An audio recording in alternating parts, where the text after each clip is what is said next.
É um dia maravilhoso, não é verdade, irmãos? Quando nós testemunhamos da salvação das pessoas, daquilo que Deus faz na vida das pessoas, de como Deus nos resgata. Para mim é um privilégio batizar pessoas e ver ali as lágrimas escorrendo no rosto, e como isso é significativo no coração de cada pessoa. Estava dizendo para algumas delas ali, olha, Deus te escolheu no ventre da tua mãe. Deus escolheu você no ventre da sua mãe. Deus veio dirigindo os seus passos ao longo da sua história, para que você chegasse nesse dia, e para que você pudesse realmente assumir a sua fé, declarar a sua fé, e dizer que você é discípulo de Jesus. Porque ser discípulo de Jesus, irmãos, amigos, isso implica que nós temos uma nova vida. Discípulo significa seguidor de Jesus. Nas palavras de Paulo, imitador de Jesus. Sermos discípulos de Jesus significa que nós agora estamos na condição de filhos e filhas de Deus. E é isso que nós vemos na palavra em João 1,12, que todos quanto receberam Jesus, deu-lhes o poder e a autoridade de serem feitos filhos de Deus. E não há nada mais glorioso, não há nada mais transformador, mais abençoador do que essa experiência, em que eu e você, que não somos dignos, merecedores e jamais seremos, temos o privilégio de sermos chamados filhos e filhas de Deus. É um privilégio seguir aquele que nos ama com amor eterno. É um privilégio seguir aquele que se entregou por nós na cruz do Calvário. É um privilégio seguir aquele que é o Senhor do universo, que é o princípio e o fim de todas as coisas. É um privilégio seguir Jesus, o Cordeiro de Deus, que tira o pecado do mundo e tira o pecado da nossa vida. É um privilégio. Então, se você está aqui nessa manhã e você ainda não rendeu seu coração a Jesus, se você não assumiu a sua fé, como Jesus estabelece em Mateus 28, sendo batizado em nome do Pai, do Filho e do Espírito Santo, você tem a oportunidade de fazê-lo, de se render e viver a vida que Ele tem para você, a vida que Deus tem. Não é a vida que a nossa família talvez criou expectativas que vivêssemos, ou que nós mesmos traçamos no nosso coração, ou a vida que o mundo oferece, mas a vida que Deus tem para nós, no seu amor, na sua graça e na sua misericórdia. Fico muito feliz de você estar aqui. Nós temos refletido nas últimas semanas sobre o nosso tema Família Vertical. Família Vertical, e nós vamos concluir essa série hoje. E para nós tem sido muito especial pensar na família, porque nós temos visto que a família é um projeto glorioso de Deus, é um projeto vencedor, irmãos. Eu sei que quando nós olhamos para a sociedade não é bem assim, mas quando nós olhamos para a Bíblia, para o coração de Deus, nós entendemos que a Bíblia é um projeto de realização para o ser humano, é um projeto em que nós realmente podemos viver o melhor de Deus nesse mundo caído, quebrado, e podemos ser bênção na vida das pessoas que nós amamos. Família. Eu confesso a você que nesses últimos dias a gente tem vivido muitas experiências na nossa família, e tem sido muito especial. No fim de semana passado, entreguei minha filha em casamento, meus irmãos. E algumas pessoas perguntaram, como que você está se sentindo, pastor? Algumas vezes eu fiquei em silêncio, porque eu não sabia dar a resposta. Como é que você se sente quando arranca o teu coração? Quando arranca o teu braço, tua perna? Como é que você se sente? Então, assim, entregar minha filha em casamento, e os dias todos que antecederam a isso, os dias agora, após, tem sido uma experiência familiar muito rica, muito preciosa. Então, como que a gente se sente quando a gente entrega o coração? De um lado, eu me senti com o coração apertado, parece que estava indo embora mesmo, algo de mim. Por outro lado, extremamente grato a Deus, porque isso que nós cantamos agora, tua bondade me seguirá, promessa do Salmo 23, certamente que a bondade e a misericórdia do Senhor me seguirão todos os dias, e habitarei na casa do Senhor por longos anos. A gente vê isso na trajetória da nossa vida, pela graça de Deus, e vê isso sendo transmitido aos nossos filhos. É algo realmente, não é propaganda aqui do Mastercard, nem do Visa, mas isso não tem preço, irmãos. Não tem preço. Quando você vê a bênção de Deus, que você recebeu em Cristo, sendo experimentado na sua história, e que isso toca a vida daqueles que você ama, construindo uma nova história na presença de Deus, isso é maravilhoso. Então, sou muito grato por a gente estar vivendo essa experiência, meu genro, minha filha estão ali, estão abençoados no Senhor, construindo uma nova história, e isso é graça de Deus. É maravilhoso ver que Deus, ao criar as famílias, possibilita isso, a gente criar uma nova história. Quando eu e a Andréa nos casamos, quase 29 anos atrás, a gente fez esse compromisso um com o outro perante Deus. Olha, nós vamos criar a nossa história. Somos muito gratos ao que recebemos dos nossos pais, mas nós vamos criar uma nova história, vai ser a nossa história.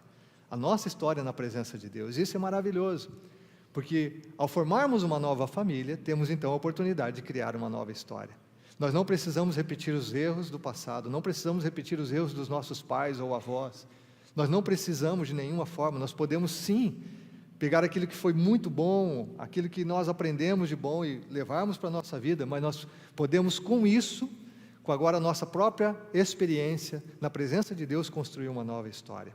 E quando a gente fala desse tema família vertical, e temos meditado nas últimas semanas algumas palavras, e se você não esteve aqui nos 3 últimos domingos, eu peço, entra no canal da igreja lá no YouTube, ou no Spotify, né, ou no Apple, você tem ali as mensagens, você vai poder ouvir mensagens riquíssimas a respeito da família. Mas eu penso assim, que quando nós ouvimos a respeito da família, também nós somos talvez tentados à desesperança. Para alguns de nós, ouvir sobre o projeto glorioso de Deus para a família, pode dar um efeito contrário.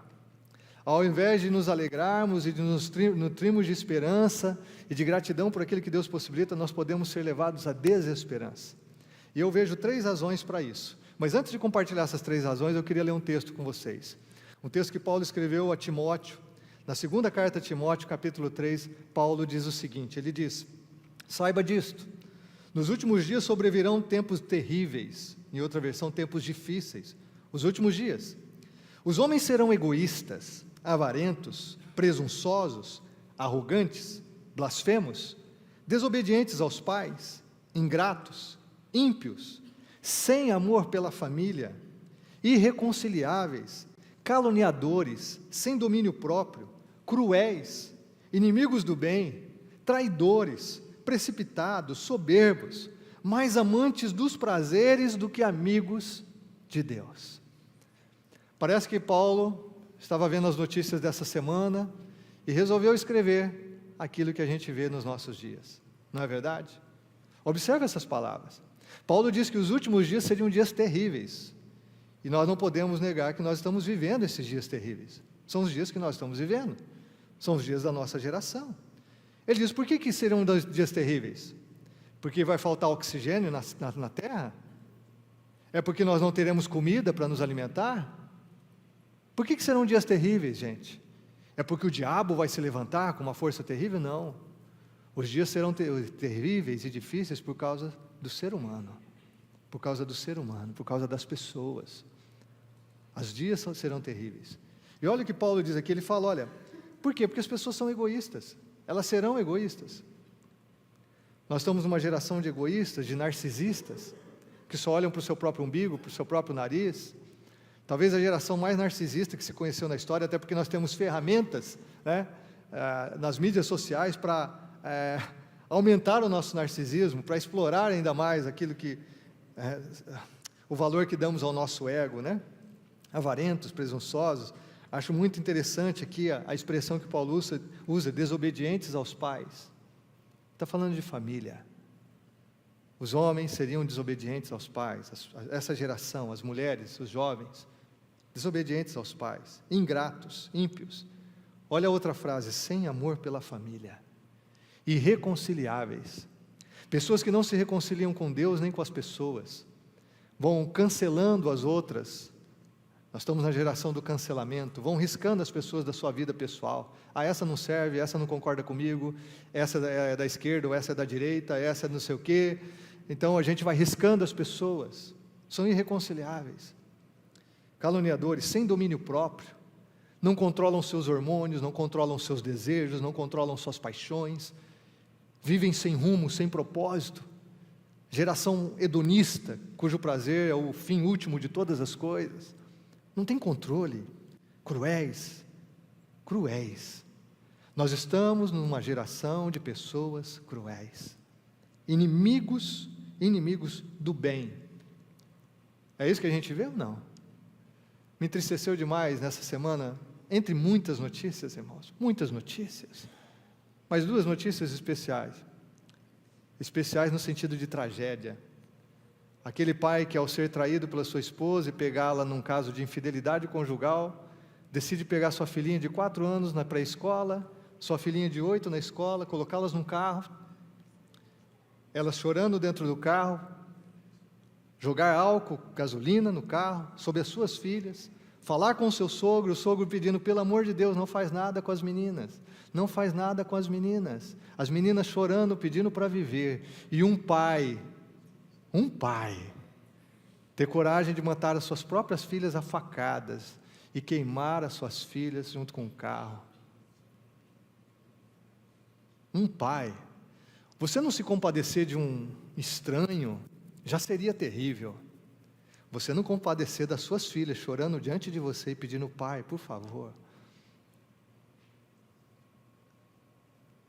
Aí você recebe a notícia de um empresário lá em Porto Alegre, na região, em Caxias do Rio Grande do Sul, que pagava mulheres para estuprar inclusive bebês, e as mães entregando seus bebês para serem violentadas, abusadas. Por que tipo de homem? Por que tipo de gente? Você entregar uma bebê para ser violentada. Só apenas 2 notícias, um recorte, só dessa semana. Notícias no Brasil. O que acontece no mundo? O que acontece nos templos hindus da Índia? O que acontece nas favelas nas Filipinas? O que acontece nos bordéis de alta sociedade na Holanda? O que acontece nesse mundo? Nós somos a geração de maior conhecimento científico, de maior desenvolvimento tecnológico. Nós somos a geração de maiores recursos materiais. E talvez a geração mais pobre, mais miserável que existiu nesse mundo. Eu sei que quando a gente olha para a Bíblia, os tempos de Paulo eram terríveis também, irmãos. Paulo viveu debaixo do Império Romano, um império de violência, quase 90% das pessoas eram escravas. O ser humano era um objeto, uma propriedade. Quando nós olhamos para o Velho Testamento, que Deus levanta a nação de Israel dentre as nações cananeias ou cananitas, aquelas nações eram profundamente perversas, casos de incesto, sexo entre a família, sexo com animais, todo tipo de perversidade sexual que você pudesse imaginar, aquelas nações cometiam. Então, o ser humano é que torna difícil as coisas. Quando a gente diz assim, não, a família está em descrédito, a família é uma tragédia, porque os casamentos não funcionam. Não é o plano de Deus que não funciona, eu espero que você já tenha entendido. Não é o projeto de Deus para o casamento, para a família que não funciona, são as pessoas. O plano de Deus é o melhor que a gente pode viver, o problema são as pessoas. E é por isso que Paulo diz aqui, que os últimos dias seriam terríveis. Jesus já havia dito em Mateus, 24, verso 12, que por se multiplicar a iniquidade, o amor de muitos esfriaria. A iniquidade vai se multiplicando, o amor vai esfriando e as pessoas vão ficando piores, porque sem amor não sobra nada para a gente. Nós nos tornamos monstros, nós nos tornamos perversos, nós realmente nos tornamos o pior tipo de espécie que pode existir. Esse é o ser humano sem Deus, sem temor de Deus, sem o amor de Deus. Então, as palavras de Paulo se alinham com as de Jesus e nós vivemos tempos difíceis. Então eu coloquei que nós podemos aqui ter 3 razões para a desesperança. A primeira é a realidade da sociedade atual. Quando a gente pensa em família, você pode ficar desesperançado, porque você olha à sua volta, e nós vemos o drama das famílias na nossa sociedade. Você olha à sua volta e você vê a terrível condição das famílias na sociedade, e você vê um empenho dessa sociedade em destruir a família, em trabalhar contra a família mesmo, em minar o projeto de Deus da família. Segunda razão para a desesperança é a realidade da nossa família.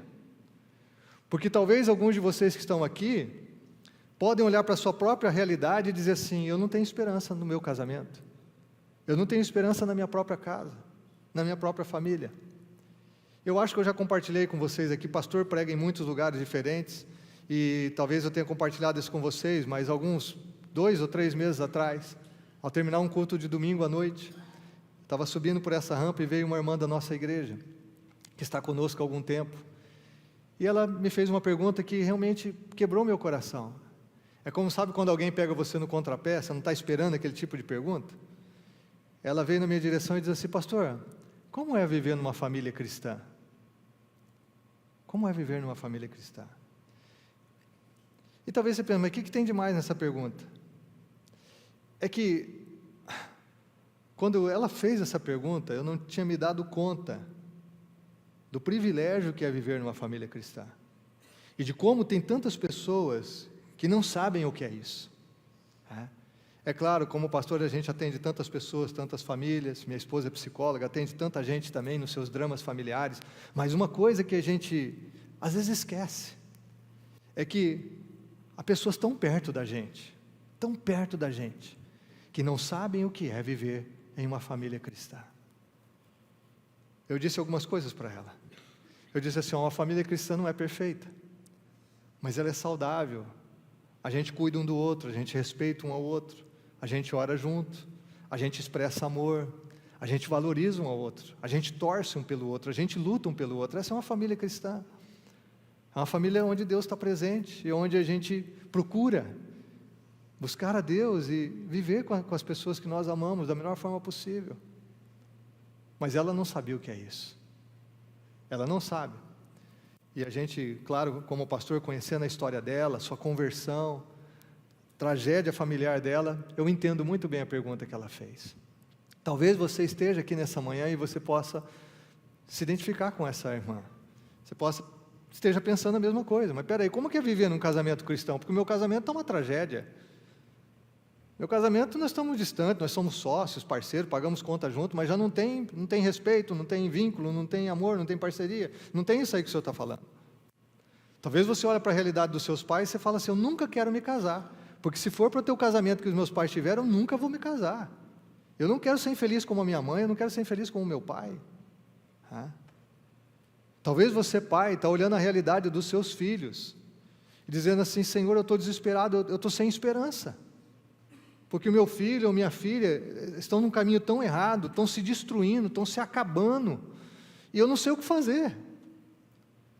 Porque essa é a realidade de muitas famílias. Então, quando a gente fala sobre família cristã, o propósito de Deus glorioso aqui, talvez você não se empolgue muito com isso, talvez seu coração se encha, na verdade, de desesperança ao ver a realidade hoje da sua própria família. Terceira razão para a desesperança, talvez seja a realidade do nosso coração. A realidade do nosso coração. Porque a gente olha para a sociedade, a gente olha para a família, mas a gente tem que olhar para o nosso próprio coração. A gente tem que, com a graça de Deus, por misericórdia de Deus, ser capaz de olhar para a nossa própria vida. E talvez quando você olhe para a sua própria vida, você não gosta do que você está vendo. Porque você vê sim, que o teu coração é egoísta, é orgulhoso, irascível, que você é um irreconciliável, você tem dificuldade de perdoar as pessoas. Você olha para o teu coração e vê que não tem fé em Deus, não tem temor de Deus. Você olha para o teu coração e não acredita mais nas pessoas. Você olha no teu coração e vê um coração amargurado, um coração azedo. Você olha no teu coração e vê um coração cabeludo. Esse coração que não consegue mais amar, que não consegue mais se quebrantar, que não é mais sensível, que não é mais empático. Esse coração que você vê que está adoecido. E aí você olha para tudo isso e, puxa, o que vou fazer? Leva a desesperança. Na verdade, amigos e irmãos, a gente tem que se preocupar mais com o que está aqui dentro do que com o que está fora. Jesus diz em Mateus capítulo 6 que é do coração que procedem os maus desígnios. E aí ele fala de um monte de coisas más que nós produzimos como ser humano. Ele diz, é o coração. Lá em Provérbios capítulo 4, a Bíblia diz assim, sobre tudo que você deve guardar, guarda o teu coração, porque dele procedem as saídas da vida, as fontes da vida. Guarda o teu coração. Guarda o teu coração. Então é muito triste a gente olhar a realidade da sociedade. Talvez é muito triste você olhar a realidade do casamento dos seus pais, ou do casamento dos seus tios, dos seus familiares, amigos. Mas talvez o mais triste é você olhar para o teu próprio coração. E qual é o nosso problema? Nós não queremos olhar a realidade. É por isso que a nossa sociedade, por mais doente que esteja, mais perversa que esteja, está anestesiada. A gente se mete na balada, a gente tem um monte de psicotrópico de remédio para tomar, a gente tem um monte de droga para usar, a gente tem um monte de entretenimento para nos divertirmos e esquecemos da realidade, a gente tem um monte de série de televisão para assistir, então a gente não quer encarar a realidade. A gente não quer encarar que os nossos dias são maus, a gente não quer encarar a terrível condição da nossa família, a gente não quer olhar para dentro e ver o nosso próprio coração. E o pior engano que nós podemos viver é o engano de enganar a nós mesmos. Quando a gente olha para tudo isso, a gente pode, sim, realmente ser tentado à desesperança. Talvez a gente fique desesperançado, mas eu quero dizer, o tema da nossa mensagem hoje é: nem tudo está perdido. Nem tudo está perdido. Aleluia, glória a Deus. Amém, meus irmãos? Nem tudo está perdido. Você pode dizer comigo essa frase? Nem tudo está perdido? Nem tudo está perdido. Mais uma vez. Nem tudo está perdido. Não está. Porque o projeto de Deus para a família é glorioso, é vencedor, e em Cristo nós podemos viver o projeto original que Deus estabeleceu lá em Gênesis capítulo 2, quando ele diz assim: não é bom que o homem esteja só, eu vou fazer para ele uma auxiliadora, alguém que lhe complete. E então Adão olha para Eva e diz assim: essa é osso dos meus ossos, é carne da minha carne, e ele festeja o que Deus preparou para ele.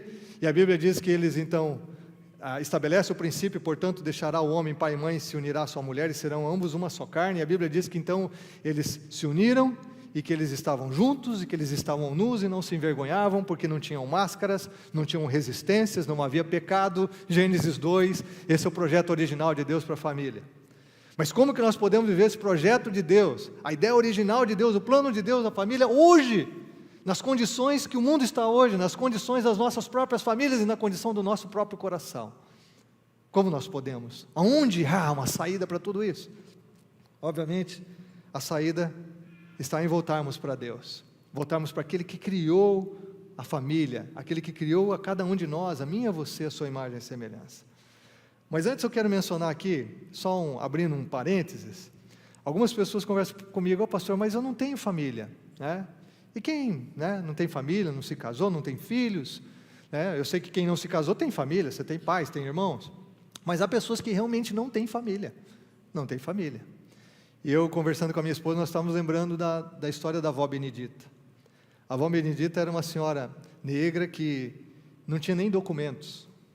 O meu sogro era pastor em Campinas e ela apareceu na igreja. Ela não tinha nem documentos, não tinha ninguém por ela, não tinha família. Ela havia sido criada, jogada para lá, para cá, para lá, para cá, até que ela apareceu na igreja. Era uma senhora filha de escravos, uma senhora já quando apareceu na igreja.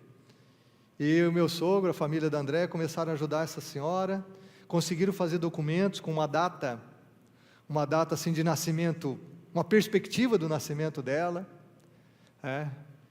e ela veio morar na casa dos pais da Andréia. Os pais da Andréia adotaram essa senhorinha. Tive o prazer de conhecê-la, ela foi no meu casamento, e alguns anos depois do nosso casamento ela faleceu. Estava falando para a Andréia, no velório dela não tinha muitas pessoas, só a família da Andréia, só a gente ali, só nossa família. Mas na vida dessa mulher aconteceu algo que a Bíblia diz no Salmo 68, que Deus faz com que o solitário habite em família, que Deus ele faz um milagre tão grande na vida das pessoas, que quando a gente recebe Jesus como Senhor e Salvador, a gente passa a fazer parte da família da fé. Então a gente ganha um bocado de irmãos e irmãs. É por isso que lá em Provérbios diz assim, que há amigo mais chegado do que irmão, porque nós passamos a ter amigos e amigas no reino de Deus, na igreja local, que muitas vezes são mais próximos do que os nossos próprios irmãos de sangue. Nós recebemos irmãos e irmãs na fé, que acabam sendo mais próximos do que os nossos irmãos de sangue, muitas vezes. Aquele que vem para Cristo, ele passa a fazer parte de uma grande família, de muitos filhos semelhantes a Jesus. E mesmo que você talvez tenha a dificuldade, a vida difícil e dura de talvez não ter tido uma família, quando você vem para a fé, você recebe a família, porque Deus faz com que o solitário habite em família. Deus faz isso de forma gloriosa. Quando nós vemos os testemunhos de batismo, a gente vê muito isso, de como a igreja se tornou uma família.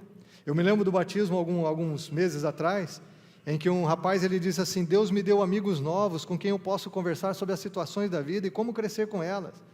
Aí ele, testemunhando do batismo, ele diz: eu estou orando mais, nasceu em mim a vontade de servir aos outros como nunca tive antes. Eu cresci sem uma referência paterna, mas agora eu conheci Jesus. Eu tenho Ele como a minha referência, inspiração e modelo de como construir minha vida. É isso. Você pode não ter tido uma referência na sua família, talvez você pode até não ter família, mas quando você vem para Jesus, você recebe uma nova família, é a família de Deus. Aliás, quando a gente vê o quadro de Paulo traçado ali em 2 Timóteo 3, ele fala dessa humanidade caída, arrebentada, fragmentada pelo pecado. Mas a Bíblia diz que quando nós nos achegamos a Cristo, nós nos tornamos uma nova criatura, e que nós nos tornamos parte da nova humanidade de Deus nesse mundo. Nas palavras de John Stott, uma nova humanidade, nós somos a nova humanidade, a igreja é a nova humanidade. É uma nova humanidade de pessoas salvas pela fé em Cristo e regeneradas. Receberam uma nova natureza, um novo coração, nasceram do Espírito, do reino dos céus. Então, Cristo vem e insere você numa nova humanidade. Cristo vem e insere você numa nova família. Cristo vem e dá a você uma nova identidade. Você passou a ser filho e filha de Deus. Você tem um Pai celestial. Você pode não ter tido um pai neste mundo, mas você tem um Pai celestial. Você tem realmente alguém agora com quem você pode se relacionar na condição de filho. E isso é maravilhoso. Mas eu quero deixar aqui um único desafio para você hoje. Um único desafio. Nem tudo está perdido? Não, não está. Porque eu e você podemos viver o melhor de Deus e podemos viver com Deus. O plano, como disse, que Deus projetou lá no início da criação. No coração de Deus para todos nós. E eu queria deixar então um único desafio para você nesse dia. Onde já testemunhamos do batismo de pessoas tão especiais. Pessoas que se renderam ao Senhor. Eu queria dizer para você que você deve decidir, ou sugerir a você, ou desafiar você, decida radicalmente pela sua fé e da sua família. O que nós podemos fazer diante de todo o quadro que nós vivemos? É decidir pela fé, a minha fé, a sua fé e a fé da nossa família. Eu sei que muitos de vocês, ou talvez todos nós já ouvimos a frase que saiu dos lábios de Josué no capítulo 24 do seu livro, está lá registrado. E eu queria ler com você esse texto. Josué conclama o povo de Israel e ele diz assim: agora temam o Senhor e sirvam-no com integridade e fidelidade. Escolham hoje a quem irão servir, mas eu e a minha família serviremos ao Senhor. Eu e a minha família serviremos ao Senhor. Eu e a minha casa serviremos ao Senhor. Josué havia passado cerca aqui de 20 anos da conquista da terra prometida. Ele já sabe que ele não vai viver muito tempo, então ele conclama as autoridades de Israel primeiro e depois todo o povo, para fazer uma renovação da aliança, assim como Moisés havia feito em Deuteronômio capítulo 30. Então ele renova a aliança do povo de Israel com Deus, sabendo que ele não estaria com esse povo, mas que Deus estaria. Então ele conclama o povo a realmente firmar novamente o compromisso com Deus. E quando ele chega para o povo, ele diz assim: gente, olha, vocês podem servir quem vocês quiserem.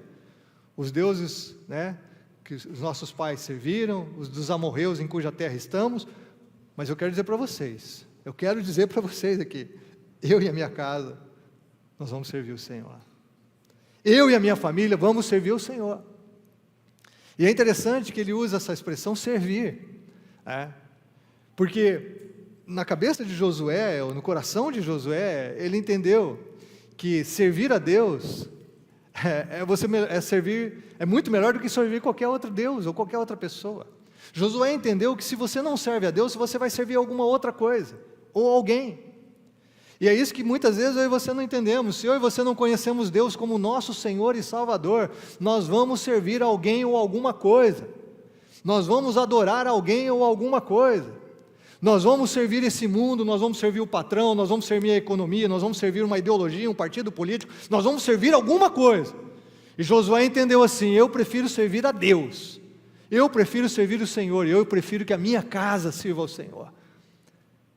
Porque Josué entendia uma coisa: para que eu possa viver o relacionamento e a vida que Deus tem, eu preciso me submeter a Deus. E é algo que muitas vezes nós não entendemos, que nós precisamos nos submeter a Deus, colocar de fato Deus como Senhor da nossa vida. Porque na nossa religiosidade brasileira, a gente entende assim que ter fé em Deus é suficiente. Eu dizer que eu creio em Deus é suficiente. Eu gostar de Jesus, eu sou um apreciador de Jesus, eu sou um simpatizante de Jesus do Evangelho, é suficiente. Mas Josué entendia que não basta você ser simpático, você precisa servir. É se colocar na condição de servo diante de alguém que é Senhor. E o que é maravilhoso é que quando você se coloca na posição de servo, diante daquele que é o Senhor de fato, porque Ele é o Criador de todas as coisas, o Senhor do universo, então que servir a Deus é o maior privilégio que a gente pode ter, porque nós vamos servir um Deus de amor, nós vamos servir um Deus de graça, um Deus que gera paz na nossa alma, um Deus que se preocupa com cada detalhe da nossa vida e que tem planos gloriosos para nós, não só neste mundo, mas na vida por vir. Servir a Deus é muito diferente de você servir esse mundo. Servir a Deus é muito diferente de você servir teu próprio corpo, teus hormônios, teus desejos, tuas paixões. Servir a Deus é muito diferente, porque Deus Ele vai construir você, Deus vai libertar você, Deus o tempo todo trabalha para promover o melhor, não de acordo com o desejo do nosso coração, mas para aquilo que Ele projetou desde o início no seu coração, para a salvação que estava preparada desde antes da fundação do mundo. Deus Ele tem o melhor de fato para cada um de nós. Servir a Deus é um privilégio. Josué, antes da sua morte, faz essa aliança com o povo porque ele entende que a única forma da nação de Israel continuar existindo era servindo o Senhor, que a única forma daquele povo continuar experimentando as suas vitórias era servindo o Senhor, que a única forma daquele povo continuar tendo identidade como nação era servir o Senhor. É interessante que a Bíblia diga, um pouquinho mais para frente nesse capítulo, olha o que a Bíblia diz assim, que Israel serviu ao Senhor durante toda a vida de Josué, e dos líderes que sobreviveram depois dele, e que sabiam de tudo que o Senhor fizera em favor de Israel. Olha a influência de Josué, diz que ele tomou uma decisão radical, de servir o Senhor na sua vida, ele e a sua casa, ele e a sua família, e que isso teve um impacto tão grande, que a nação de Israel, as 12 tribos de Israel, todo aquele povo serviu ao Senhor durante toda a vida de Josué, dos líderes que sobreviveram ainda após ele, pelo impacto da vida de Josué e da sua casa. Isso é glorioso demais. Você já pensou? Você morre, você parte desse mundo, mas alguém registra que por causa da sua decisão de servir a Deus, por causa da sua decisão radical, de não servir nenhum outro Deus, nenhuma outra pessoa, nenhuma outra coisa, você e a sua casa foram tão contundentes na sua fé, tão firmados em Deus, tão relevantes na sua fé, que outras pessoas também se mantiveram na fé por causa da sua decisão, por causa da sua decisão, por causa da sua casa, da sua família. É algo demais, isso chama-se legado. Josué deixou um legado. Eu e você podemos não viver muito tempo nesse mundo, mas como alguém já disse, o que mais importa não é o número de dias que você vive, mas o impacto da sua vida. Não é quantos anos eu e você vamos viver, mas o impacto que os dias que temos nesse mundo têm sobre a vida das pessoas. Por isso o meu desafio para você nessa manhã, que estamos reunidos, concluindo uma série de família, é, por favor, na verdade é o desafio de Deus para nós, de decidirmos radicalmente pela nossa fé pessoal e a fé da nossa família em Deus. Lembre-se, às vezes você olha para o teu marido, para a tua esposa e pensa, puxa, meu marido precisa de Jesus, minha mulher precisa de Jesus. Decida você ser radicalmente um discípulo de Cristo. Decida você, e depois pela sua família. Muitos de nós queremos ter uma família alicerçada em Deus, mas nós não estamos. Muitos de nós queremos ter uma família que serve a Deus, mas nós não servimos. Nós estamos esperando um milagre na vida dos outros, mas nós não experimentamos o milagre de Deus na nossa própria vida. Decida radicalmente pela sua fé em Deus. E a partir daí, então, você realmente decida radicalmente pela fé da sua família, em ser um impacto nos seus relacionamentos mais íntimos, em viver no seu casamento, em viver com seus filhos, com seus pais, com seus irmãos, com a família mais ampliada, os tios, os primos, em ser um discípulo radical de Jesus. Não importa o que isso importe, ou não importa o que isso custe, não importa o preço disso, não importa se eles compreendem isso ou não. Nós estamos no nosso grupo de crescimento essa semana, refletindo sobre a palavra de Deus e como Jesus transforma a vida das pessoas na casa, e a gente estava falando, ouvindo histórias ali, de pessoas que foram transformadas, e é maravilhoso a gente estar nesse ambiente de grupo que nós temos, irmãos, nas casas, como a gente aprende uns com os outros, como a gente conhece a história uns dos outros, e a mão de Deus na história da vida dos nossos amigos, e é interessante as pessoas comentando, puxa, quando eu conheci Jesus, eu tive uma oposição, meus pais, minha família foi contra eu receber Jesus. E eu me lembrei e compartilhei que No início do meu ministério pastoral, eu atendi uma jovem que foi expulsa da casa. Uma jovem de 16 anos foi expulsa da casa, porque ela começou a vir à igreja, ela recebeu Jesus e ela queria ser discípula de Jesus. E os pais a expulsaram de casa. E a palavra do pai dela era a seguinte: eu prefiro que você seja uma prostituta do que você seja uma crente. Essa era a palavra do pai dela. Eu prefiro que você seja uma prostituta do que você seja uma crente. Que você seja uma discípula de Jesus. A gente parou como igreja, né? Ajudou aquela menina. Realmente Deus fortaleceu a fé daquela menina. A gente apoiou. Aquela menina foi estudar, depois perdemos o contato. Mas a decisão dela importunou tanto a família, né? Ou incomodou a família, incomodou gente egoísta, incomodou gente que não entende, né, a grandeza do amor de Deus e do Evangelho, incomodou gente talvez que se tornou má por causa da ignorância. Mas ela se manteve firme na decisão de ser discípulo de Jesus, de Jesus.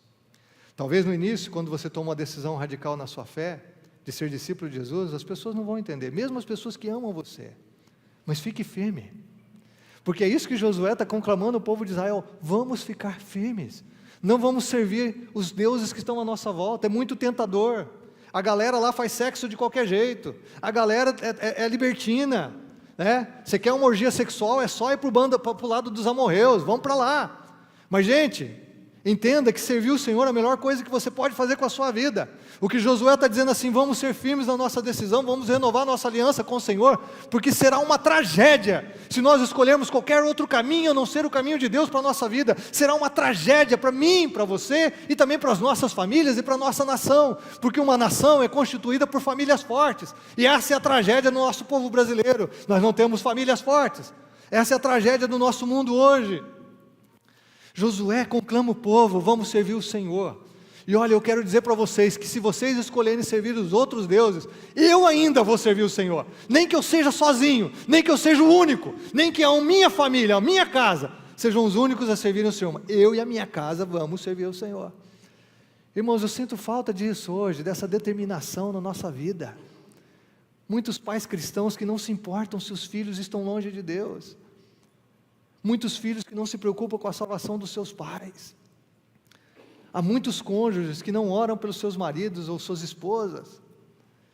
Nós não temos a dimensão do que é viver esse plano maravilhoso de Deus para a família, que nós temos escutado aqui nessas últimas semanas, irmãos. Como é uma bênção, como é maravilhoso vivermos com o Senhor, como é maravilhoso servirmos. Já é maravilhoso a gente ter a experiência individual, pessoal, de ser salvo pela graça em Cristo. Quanto mais a gente poder viver com um cônjuge nessa dimensão, um casamento abençoado por Deus, onde amamos a Jesus e por isso amamos um ao outro. Quanto mais abençoado ainda é você poder viver com seus filhos, amando a Jesus e abençoando, e sendo amado e amando os seus filhos nessa dimensão cristã. Quanto mais é a gente ganhar outras famílias para Cristo e podemos nos unir a outras famílias que também vivem esse reino de Deus aqui na terra. Quão maravilhoso é podermos ver Deus se estendendo e ampliando a família da fé e essa nova sociedade aqui nesse mundo, pela sua graça e seu amor. Qual que é o desafio para nós, irmãos? Nem tudo está perdido, existe esperança, e a palavra para nós hoje é esperança. Existe esperança porque há um Deus de amor que nos criou para a sua glória e virtude, existe esperança porque há um Deus que perdoa os nossos pecados, existe esperança porque há um Deus que não desiste de nós, existe esperança porque há um Deus que ama você e ama a sua família, existe esperança porque há um Deus que faz milagres quando alguém se volta para Ele de todo o coração, existe esperança porque Deus realmente escreve uma nova história na nossa vida, por sua graça e seu amor. Não somos dignos disso, nem merecedores, mas é o que Deus faz na vida daquele que se volta para Ele de todo o coração. Existe esperança, nem tudo está perdido, e o que Deus deseja de mim e de você, é que nós nos voltemos para Ele de todo o coração. Deus me trouxe nessa manhã as palavras do apóstolo Paulo, em Efésios capítulo 1, verso 3, onde o apóstolo Paulo ele diz assim: bendito seja o Deus e Pai de nosso Senhor Jesus Cristo, que nos abençoou com todas as bênçãos espirituais nas regiões celestiais em Cristo. Nós podemos estar num mundo perdido, pervertido, quebrado, como que o apóstolo Paulo descreveu na sua carta a Timóteo, mas aqueles que rendem seus corações a Jesus, fazem parte da cidadania do céu, dessa nova humanidade, têm uma nova identidade. E o apóstolo Paulo diz assim: vamos bendizer o nosso Deus, porque Ele é nosso Deus, Ele é Pai do Senhor Jesus Cristo, e Ele se torna nosso Pai, e Ele já nos abençoou com todas as bênçãos espirituais, Ele já nos abençoou. Aprendemos aqui 3 coisas rapidamente. Primeiro é que Deus é a fonte de todas as bênçãos, é Deus a fonte de todas as bênçãos. Você quer ser abençoado? Ande com Deus, não construa o seu caminho de bênçãos, porque o seu caminho não vai ser abençoado. Ande no de Deus, que já é abençoado. Não peça para Deus ficar abençoando o teu caminho, ande no de Deus, que já é abençoado, Ele já abençoou você. A segunda coisa que vemos nesse texto é que a natureza das bênçãos são espirituais.